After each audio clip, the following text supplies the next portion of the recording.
School service কমিশনের supreme কোর্টের রায় না মানার কারণে এবার সরাসরি মমতা সরকারের সর্বনাশের পূর্বাভাস দিল সুপ্রিম কোর্ট। স্কুল সার্ভিস কমিশনের রায় না মেনে বিজ্ঞপ্তি প্রকাশ না করলে সরাসরি স্কুল সার্ভিস কমিশন সংক্রান্ত সুপ্রিম কোর্টের রায়কে অবমাননা করার দায়, সেই সঙ্গে রাজ্য সরকার সুপ্রিম কোর্টের নির্দেশ সত্ত্বেও অবৈধ অযোগ্য চাকরিহারাদের 25 এবং 20,000 টাকা করে লাইভলিহুড প্রকল্পের মাধ্যমে যে ভাতা ঘোষণা করেছেন, সেই ভাতা সংক্রান্ত বিজ্ঞপ্তি ইতিমধ্যেই ডিআইয়ের মাধ্যমে সমস্ত স্কুলের হেডমাস্টারদের কাছে পৌঁছে গেছে। হেডমাস্টাররা সেই বিদ্যালয়ের অযোগ্য শিক্ষক এবং অযোগ্য শিক্ষাকর্মীদের গ্রুপ সি এবং গ্রুপ ডি কর্মীদের তালিকা ডিআই অফিসে জমা দেবেন এবং ডিআই থেকে শিক্ষা দপ্তরে সেই তালিকা জমা পড়বে, আর তারপরেই নবান্নের ফিনান্স দপ্তর থেকে শিক্ষা দপ্তরের মাধ্যমে তাদের অ্যাকাউন্টে ভাতা ঘোষণা করা হবে।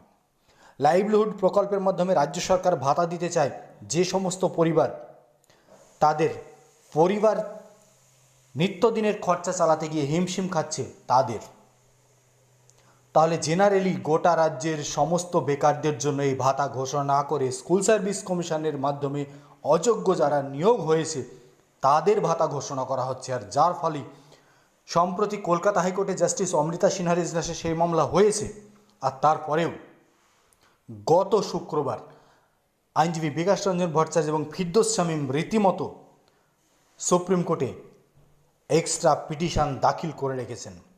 এক কথায় সুপ্রিম কোর্টের 26,000 চাকরি বাতিল মামলার রায় সাড়ে সর্বনাশ হতে চলেছে, এমনটা কিন্তু স্পষ্ট। আজ আরও একটিবার আইনজীবী বিকাশ রঞ্জন ভট্টাচার্য সরাসরি চাকরিহারাদের সামনে স্পষ্ট করে বলে দিয়েছেন এই রায় কোনোভাবেই পরিবর্তনযোগ্য নয়। রাজ্য সরকার যে রায়ের মডিফিকেশন রিকোয়েস্ট চেয়েছিলেন সেটাও কিন্তু সরাসরি সুপ্রিম কোর্টে খারিজ হয়েছে। মডিফাইড রিকোয়েস্ট রাজ্য সরকারের মানেনি সুপ্রিম কোর্ট, উল্টে যারা র্যাঙ্ক জাম্প করে চাকরি পেয়েছিল তারা পরীক্ষায় এতদিন বসতে পেত প্রথম রায়ে, দ্বিতীয়বার রায় মডিফিকেশন রিকোয়েস্টের ফলে সুপ্রিম কোর্ট আবার রায় দিয়েছে, সেই রায়ে তাদেরও পরীক্ষায় বসার জন্য বাধা দান করেছে সুপ্রিম কোর্ট, অর্থাৎ তারা পরীক্ষায় বসতে পারবেন, এটা স্পষ্ট করে দিয়েছে। সুপ্রিম কোর্টের নির্দেশিত গাইডলাইন না মানলে সাড়ে সর্বনাশ হচ্ছে রাজ্য সরকারের শিক্ষা দপ্তরের কর্তা ব্যক্তিদের, এটা স্পষ্ট। সুপ্রিম কোর্টের নির্দেশ না মানার ফলে ভয়ঙ্কর পরিস্থিতি ঘটতে চলেছে রাজ্যে। দ্রুত 31শে মের মধ্যে বিজ্ঞপ্তি জারি করে নিয়োগ প্রক্রিয়া 31শে ডিসেম্বরের মধ্যে সম্পূর্ণ করতে হবে রাজ্যকে।